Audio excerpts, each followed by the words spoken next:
The Story of an Hour by Kate Chopin, an interpretation. Introduction. The Story of an Hour is about a young woman, Louise, who receives news of her husband's death. She rejoices in her newfound freedom and looks forward to a future where she can live for herself. However, at the end of the story, it turns out that her husband is not dead. The character, it is said, dies of joy, or rather of disappointment. The death of a husband for Louise could not overshadow her joy at the coming new life that she could devote to herself. Chopin in the story shows how marriage at that time limited the freedom of women and deprived them of their own will. Discussion.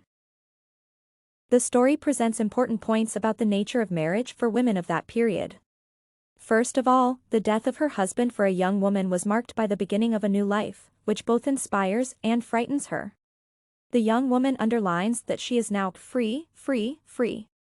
She realizes that her life will change completely, and she will have to gain freedom, which was previously inaccessible to her. Louise notes that she will feel bitterness at the sight of her dead husband, to whom she is attached, and has warm feelings. She knows that she would weep again when she saw the kind, tender hands folded in death. However, this fact does not scare her, as she is in anticipation of a new free life. She looks forward to the long years that she will spend without restrictions of freedom and devotes them only to herself. A young woman seeks to free herself from a marriage in which it is the norm to impose a private will upon a fellow creature. Even Louise's love for her husband does not exceed her desire to free herself from the constant need to serve someone else's will without having the right to her own separate life. Thus, marriage for women of that time is seen as a restriction or even complete deprivation of their own will. Upon learning of the death of her husband, Louise, although she experienced bitterness from a sudden loss, was in the highest joy at the possibility of liberation. Her sister in this situation symbolizes the social restrictions and expectations that were imposed on women of that period.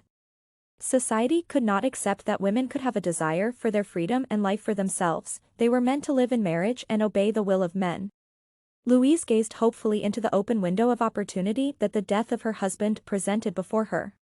However, this position could not be accepted in society, and it was reprehensible for a young woman to experience joy in this situation.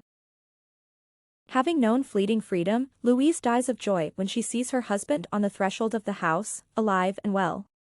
This element symbolizes the fact that having met with such reliable freedom and joy from realizing her future, a young woman would no longer be able to return to her former life. For the women of that period, marriage was more of a cage that some wanted to get out of.